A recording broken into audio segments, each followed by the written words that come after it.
Hello everybody, welcome back to Five Fuel Junction, and once again, as usual, because we haven't done enough of these already, we've got another review for you today. Now, I know I said I'd do this review quite a while ago now. Obviously, you may remember seeing this loco several months ago now, actually, I believe is when I did the video. I did a train treasure trove video several months ago now, and this is one of the locos that you saw in it. As we can see, it's a Hornby Class 31, it's 31233, and it's in the railfreight petroleum sector livery. But not only that, it's DCC Sound as well. So yeah, quite a fantastic loco really. Now yes, I did say you did see this video. If you haven't seen that video already, then feel free to go and check it out. But I basically said, I basically did a video several months ago now. I did a train treasure trove video, where I basically showed you some of the new arrivals to the layout, both wagons and locos, and this is one of the locos that featured in it. I couldn't review it straight away, or I couldn't do the review soon after I did that video, because there was basically a issue with this model. It did come from Hattons, and Hattons can be good and bad sometimes. Basically, you can either get a really good loco. You can either get a really good loco for a bargain price, and it works really well, and everything's good. You might get the usual sort of thing where you pay quite a lot of money for a loco, maybe too much money for a loco sometimes, but sometimes it's still really good. However, with this model, it was more of a case of, unfortunately, basically, I paid roughly around what this model would normally be worth. It was about £180, I believe it was. But unfortunately, Hattons either missed or didn't realise. Basically, there was an issue with the pickups on this model. Basically, it was barely picking up electricity. When I went to test it, I found that at best there was sort of one wheel picking up per rail. So yeah, picking up was really, really bad. The wheels were pretty much clean. The wheels and the pickups were clean enough, really. So yeah, I don't really know why she was working so poorly. Hattons I'm pretty sure they do test, well, I don't say they wouldn't, but I'm pretty sure they test all of the pre-owned models that come in. They analyse them, they have a good look at them to see what issues there are, so they can list those issues when they sell the model on.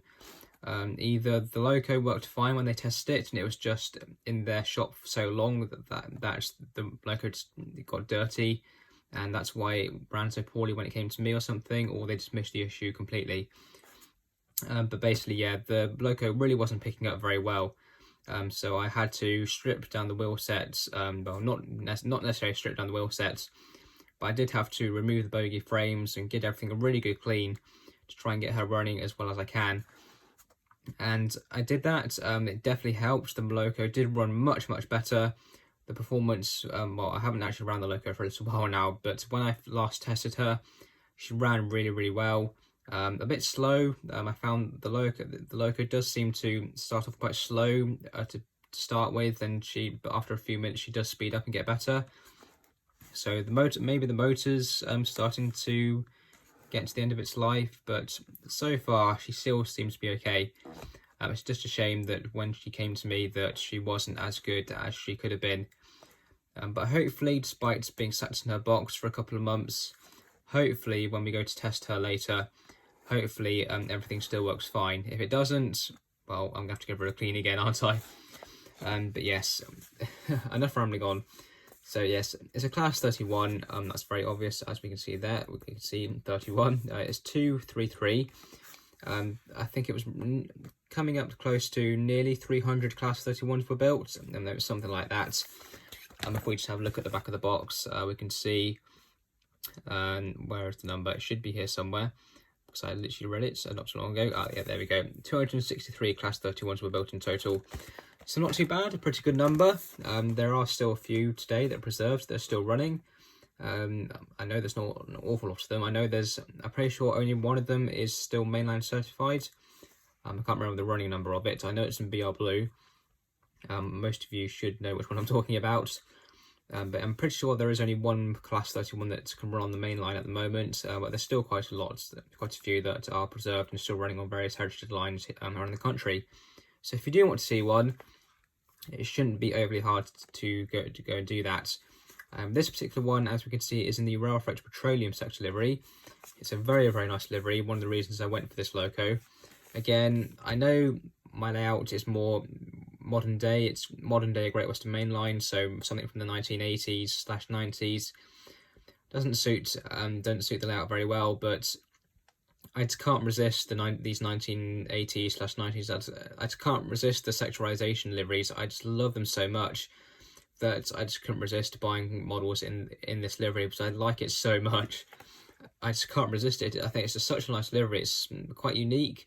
I just love it so much that I've just got to have a collection of various locos in these different liveries. They're so nice. But obviously, it's not just that. This loco is also DCC Sound, and obviously being quite an old model, because this model is fairly old now. It's this decoder. It's a V3.5 decoder, so it's not the best quality decoder in the world, but it's still very, very good. The speakers with these are 100 ohm speakers, so replacing them for something better is not very easy. But saying that, the speakers are still quite good. You still get some good sound from them. And the chips, again, are very, very good. Really good performance, especially if you alter some CVs. The performance you can get from these chips is amazing. It's really good. I really can't fault it. And if we just have a look at the end of the box, we can see there. So we can see there BR subsector A1A-A1A. That basically stands for, I believe it's it's not the wheel configuration, but it's the number of driven axles on the real thing. So basically on the real thing, the center axles were not driven by the engine, so it was just these axles here that were driven. The center ones were not driven in real life. On the model, however, all wheels are driven, so in a way, the models are more powerful and stronger than the real things, which is you don't get that very often. I don't think. Hornby could have done it so that it was more realistic with the mechanism, so that the center axles weren't driven. But then again, I suppose having it all wheels driven, at least then you've got a better chance of the loco hauling some decent length trains. So it's not a massive issue there, really. But we can see class 31, 31233, and again, we can see sound decoder fitted. And the model code is R2803XS. That's interesting. I wonder what the XS stands for. Unless it's sound, maybe. So maybe Hornby did a DCC ready version of this model as well. I'm not too sure. But if some of you know why the model code has XS on the end, because that's actually the first time I've seen that, then do let me know. I've never seen that before. And the packaging isn't too bad. It's not, well, it's okay, but obviously we're used to better quality packaging these days. If you have a look at the back of the box, we can see there we've got class 31 again, and there's also some information there on the real things and this loco as well. At the time I'm guessing at the time this model was released, and we can see there it said that this particular one was still running. I believe if we just have a look there, I believe it did say it was still running. Yeah, I think it was still running in Network Rail maybe. So if this loco is still running now in 2022, or whenever you're watching this, then do let me know. Is it still running? What livery is it in? Does it still have the same running number as well? Because I'm not too sure actually where whether the real example of this loco is now. So it'd be good to know if she's still running. Well, yeah, it'd be good to know if she's still running. Good to know that she's not been just dumped in a siding somewhere or been scrapped already. So if this particular one is still running, then that would be really good. But enough rambling on. Let's open her up and see what she's like. So we've got this nice sort of sleeve design over a typical Hornby box. This is the sort of standard packaging that you had back then, though. So if we just open up the box, use a bit of gravity to help us. There we go. So we just slide this off. So get rid of that bit of white as well. We just put the packaging down. So we've got the usual stuff here that we're used to. We've obviously, I'm sure all of us have seen something like this before. So we've got the typical running instructions there. I do have a Hornby Class 31 already, but that is a newer style one. This is obviously older tooling, so it's going to be, well, the tooling should be slightly different to the one that I already have. So it'll be interesting to see what's different and what's the same with this model. So we've got the usual stuff. We've got general sort of stuff running in, maintenance.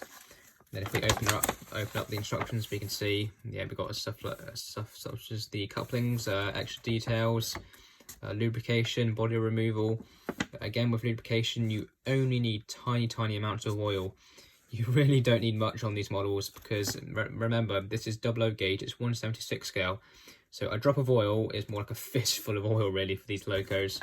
I would say that I'm probably guilty though of over lubricating my models sometimes. But at the end of the day, if it doesn't affect them, if they're still running well, then I don't see the problem with it. But you really don't need an awful lot of oil with these models. I find just applying some, for example, if the model is capable of it, Hornby models usually do, so especially the diesels, is usually there's a hole in top of the worm gear cover. So you can just literally drop a bit of oil onto the top of the worm gears in each end, and then just run the model around a bit, just get that oil around all the gears and get everything lubricated. That's literally all you need. On some other models though, it could be more difficult than that.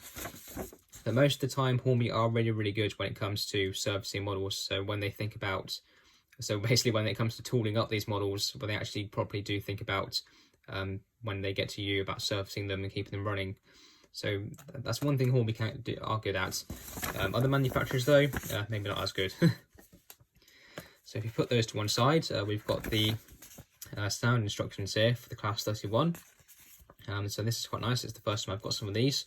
But although I doubt, I never know, I might get another one, but we'll have to see. So there we go, we've got a list there of all the sounds, but this is one thing that surprised me a little bit when I first got this model, is that the function list here, a lot of the sounds on this function list are not the same as the actual sounds on the chip. For example, some of these sounds, such as maybe some of these, maybe some of the horns, well, the horns I think are the same, but maybe sounds such as the coupler, compressor, other sounds like that, they're not actually on those particular functions. Some of these sounds don't even exist on this particular decoder that's in this loco.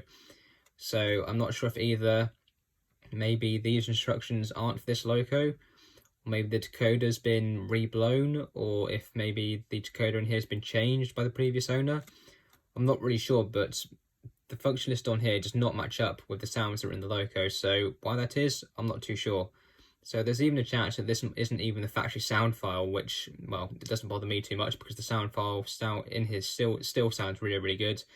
But yeah, so it's just strange that basically this is not the sound file that's in here. The sounds in here on the function keys on this decoder do not match up with the function list on here. So yeah, it's strange why that is. I'm not too sure why, but well, if you have a factory sound Class 31 from Hornby and it sounds different to this one, then I'm guessing you've definitely got the factory sound and I haven't. But oh well, it's quite strange really, but we'll brush past that. So if we just take the ends off here, there we go. Put those to one side. Then we just take off the front there as well. Then all we need to do is just lift up this bit of foam here. There we go, it's a little bit stiff. Then we can put that to one side, and we can then grab the loco. Ooh, let's lift her out without damaging her. And then we can get rid of the packaging as well. And here she is. And wow, look at this. This is amazing. Ignore sort of the way the tail lights look there. I'm not too sure why that is. I'm not sure if maybe this one just doesn't work anymore, so the previous owner painted over it to make it look like it does work. I'm not too sure, but she does have working head and tail lights on both ends, so that's not too bad. The weight it's not too bad. The weight is okay. It's I've felt heavier locos, but overall this is not too bad. To us, I think this one might even weigh a bit more than my newer one. I don't know what it is with my other Hornby Class 31, which is newer than this, especially in the box. The loco just feels really light. That could just be because it's in the box. It's not in the box at the moment, but when I had it in the box at one point, it just felt really light. Some of my railroad locos felt heavier than it did. So I'm not too sure if maybe the newer ones are lighter than the older ones. But this one feels heavy enough, so I'm sure we're fine. But she is amazing. The detail on this model is really good. She does have, yes, she does have opening doors, but not a lot of them seem to want to work at the moment. They do open. This one opens a little bit. I'm not too sure if they've been glued closed by the previous owner, but the doors, I'm pretty sure they should open, but they don't seem to want to on here. That could even be where I've glued the cab details back in. Actually, that might be my fault. The doors are supposed to open, but I think I had to glue both cab details back in at one point, and some of the glue might have just gotten on the doors. So that's a bit of a shame, but this model does have opening doors. My own don't seem to open anymore, but that's fine because I won't really use them anyway. But on your model, you should be fine there. The livery application is really nice. We've even got some nice sort of shiny effects there on the logo, which is quite nice. That's something I didn't notice before. So that's a really nice feature. I'm going to have to speed this up a bit because my one of my feet is starting to go to sleep. But yeah, I really can't fault this model. You've got a proper etched grille there with a nice fan underneath. That fan does spin. Well, it did do originally. I've since disconnected it. But these fans do spin on these particular models on this particular release and other models of a similar age. The fans are operated by the motor. I disconnected it because I find they can cause some bad running from locos at times. So I always disconnect the operating fans. This model is amazing. The Hornby Class 31s, they are so good. I really can't fault them. You've got separately fitted handrails on the roof, or separately fitted panels even.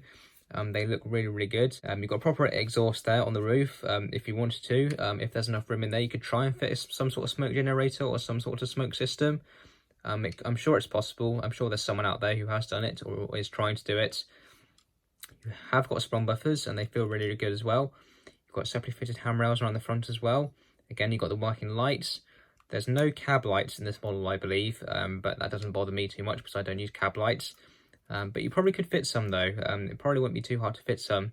If maybe you could wire them into the same circuit as the headlights maybe, or if you wanted to wire them into a separate function. I'm sure that's something you could do. Maybe on not this particular model, because this model is 21 pin, because it's a sound fitted factory model.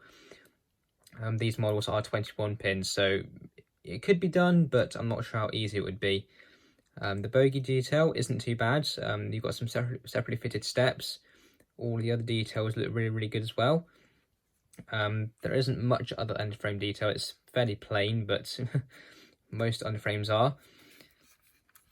Now the wheels, again, it's all wheels driven, but that's not how the real thing is. The real things, the centre wheels are not driven, but on this model they are. That's just I guess that's just the way it is, or the way they've done it. Now the pickups on this model, it's the axle box style pickups on this model. So the pickups are very reliable when they work, but if they get dirty, then they really struggle to help the loco work properly. This is one of the issues that I had. I basically had to take off these bogie frames, and I had to basically clean the pickups themselves and clean the outsides of the wheels to make sure that there was no dirt there. One of the bogie frames I've had to glue back on permanently. Usually they are clipped on, but for some reason the clips on one of the bogie frames just didn't want to engage for whatever reason. So they weren't even damaged, they just didn't want to engage. So I've had to glue one of the bogie frames back on, which is a bit annoying, but I should still be able to access them enough to clean them.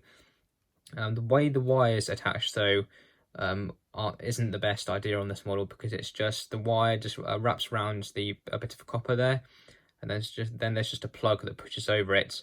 They're not even soldered on, so the pickup wires are not the most secure things. In fact, I can't even remember if that one there is actually still attached or not. That's something I might have to check, but actually it's still fine, I think. Yes, I can see there. I can see that, I'm not sure whether you'll be able to see it on camera, but I have soldered that one on because the plug, I think, came off and I just couldn't get it back on, so I just soldered that one on actually. But yeah, I'm not sure why Hornby didn't solder the pickup wires on. That's something that I definitely would have done if I was designing this model. Again, it is quite old, so maybe they found it easier at the time, I don't know. But it's not the best design really, the way the pickups are, especially the way the wires are soldered on anyway. But I don't mind axle box pickups. They do tend to work very, very well, but cleaning them and servicing them isn't as easy as it is, for example, with the wiper style pickups. It's a bit more involved with these style pickups, so not the best, but still very, very good. They're still okay because they do work very, very well when they do work, at least. But I really don't know what else to say, really. This model is so, so nice. And providing she still runs fine, which we'll find out in a moment, then hopefully she should still be as good as she was when I first got her. So let's go and put her on the track and let's see how she runs. Okay, right, here we are over by the layout. Again, I'm sure we're very, very used to seeing this layout now. We've seen it so much recently. But yeah, we'll ignore that for the moment. So yeah, here we go, we've got the loco, so it should be fairly easy to put her on. It's quite a lot of wheels, but it's not too hard to get these locos on. There we go. That should be everything, so just make sure. Okay, yeah, all wheels are on, not too hard. And again, she is DCC, she's a sound fitted model from the factory. So if I just select her number that I've got her programmed as, there we go. So if we just put the lights on, there we go, that's the tail lights there. If I just move it down a bit, you should be able to see those, so just about. If we change direction, there we go, the headlights on this model are just the top lights at the top of the cab there. Then obviously it's the same at the other end. Again, we got the same headlights and tail lights at the other end. So if we just give her a bit of a wiggle,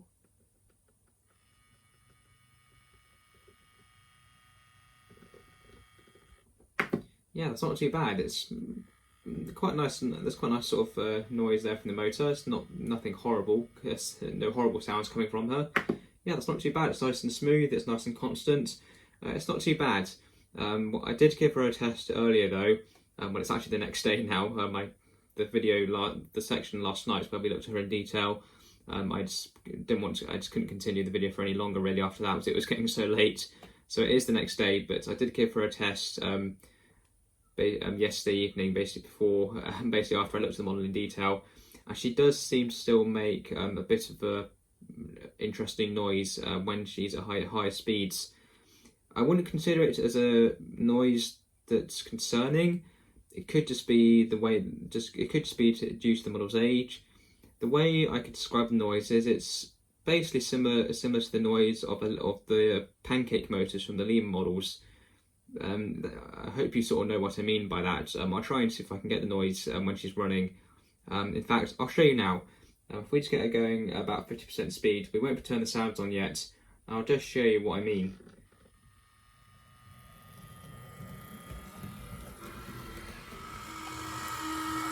Yes, I'm sure you can hear that.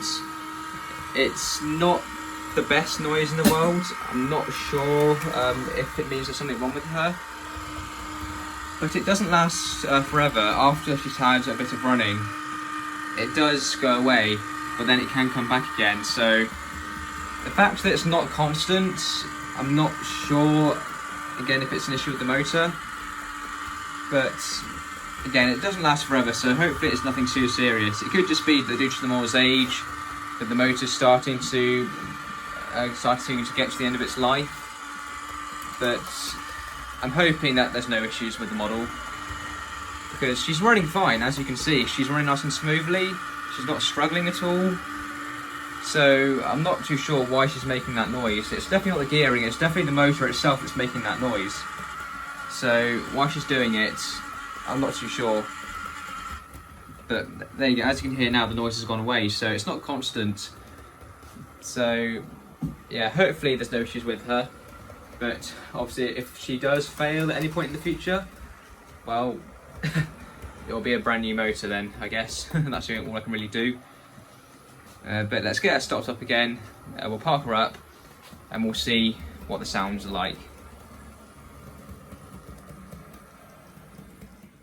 Okay, so there we are. We've got her parked up again. God, trying to get my words out now.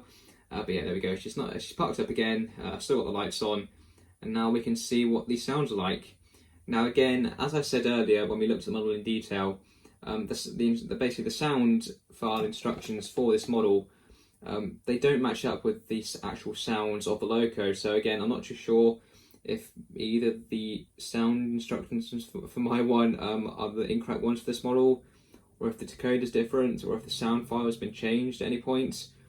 I'm really not too sure, but yeah, when I tested the model for the first time, almost none of the sounds on the list of sounds in the instructions matched up with the sounds on the logo, so I'm not too sure what that is, so I won't be able to play a lot of the sounds, but I'll play a few of them for you. So if I play a couple of the horns, so that's quite a nice one, that's on function 2, and then function 3 is another horn. Oh yes, that's a very nice horns there. Function 4, I can't remember what this one is. Okay, so it's another horn. Function 5. Okay, I believe functions 5 and 6 are notch up and notch down, but I think on the instructions it says they are function 8 and 9 or something. So yeah, I'm not sure about that. Let's see what function 7 is. Okay, there's nothing there. That could be maybe I believe one of these functions could actually be a mute button or something like that. I could be wrong, but let's see what function 10 is. Okay, so we've got some nice flange score there.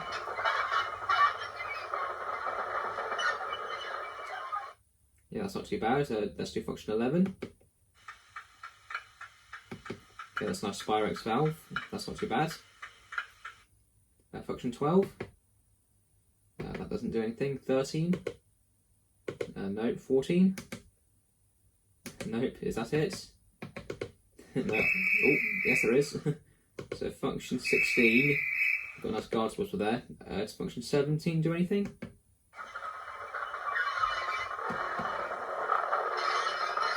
Okay, so we've got another flange squeal there, so that's interesting. So flange squeal has 2 functions for some reason. They're exactly the same. That's interesting, but okay. 18. Okay, that's a Spirex valve again. So for some reason, some of the functions are allocated with 2 function keys. Yeah, that's not right. So I'm not too sure why that is. So I'm guessing maybe at some point, maybe the previous owner has remapped the sound file, so they've reallocated some of the sound to different functions, maybe. So yeah, that's a bit strange, but okay. Oh, to get rid of a bit of power by accident. Let's just move it back a bit again. Does 19 do anything? No, I believe that might be it. Yeah, I think that's it. So yeah, the sound file on here, I'm pretty sure is not the same as probably what it would be on your one, but it's still okay. We've still got some nice sounds on there. They all work fine, so it's not too bad. It's a great sound file. But let's fire up the engine and see what she's really like.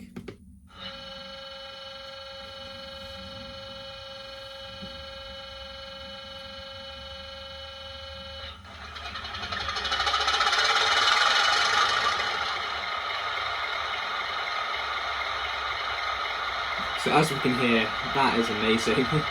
I have to admit, the engine sound on here is probably one of the best I've heard from one of these factory sound locos. It is so nice. But anyway, let's get her running and see what she can do.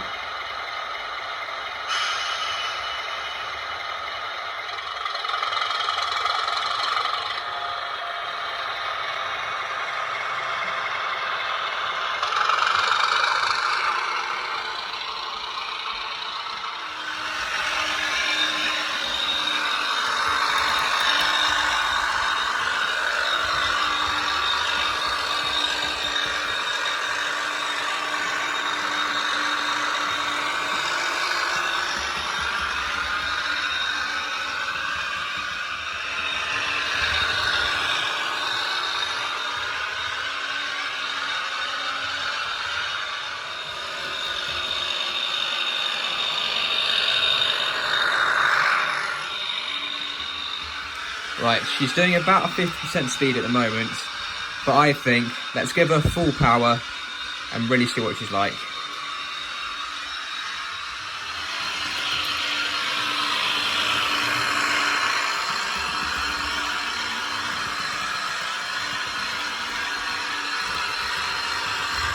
Oh my god, this is amazing. I just have no words for her. She is absolutely fantastic. I really don't know what to say. I think she sums it up for me, to be honest. This model has to be one of the best factory sound models you can get. Absolutely amazing.